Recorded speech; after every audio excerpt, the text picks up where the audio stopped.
اللہ الرحمن الرحیم۔ السلام علیکم ورحمۃ اللہ وبرکاتہ۔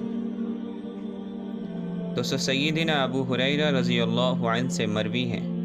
کہ رسول اکرم صلی اللہ علیہ وسلم نے فرمایا، یقیناً اللہ تعالی ہر ایسے شخص سے نفرت کرتا ہے جو اکھڑ مزاج متکبر ہو، کھا کھا کر جس کا جسم پھول چکا ہو، بازاروں میں فضول باتیں کرتے کرتے جس کا وقت گزرتا ہو، جو رات بھر مردہ لاش کی طرح غافل پڑا رہتا ہو، دن کو گدھے کی طرح دنیا کے دھندوں میں لگا رہتا ہو،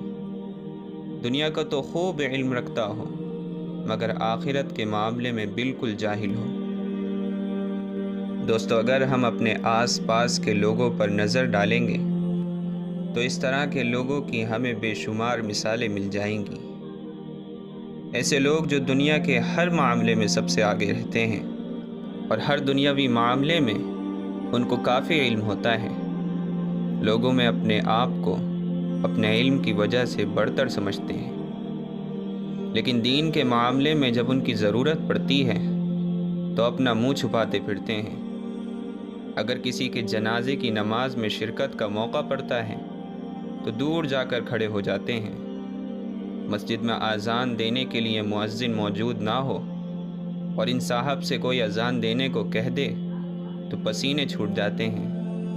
کبھی کسی سفر میں جماعت بنانے کا موقع پڑ جائے تو امامت کرنے کے لیے ایسا شخص تیار نہیں ہو سکتا، اور یہ سب اس وجہ سے ہوتا ہے کہ دنیا ہی کو سب کچھ سمجھ کر اسی کو حاصل کرنے کے اسباب تو اختیار کیے جاتے ہیں،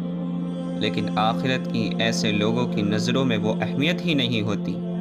کہ کچھ وقت دے کر اس کا علم بھی حاصل کر لیا جائے۔ اس لیے دوستو، ایسا نہیں ہے کہ دنیا کے لیے محنت کرنا کوئی عیب کی بات ہے، لیکن آخرت کی زندگی جو کہ اصل ہے اور ہمیشہ قائم رہنے والی ہے، اس کو بالکل نظر انداز کر دینا یقیناً بڑی بے وقوفی کی بات ہے، اور ایسے بندے سے اللہ تعالی خوش نہیں ہوتا۔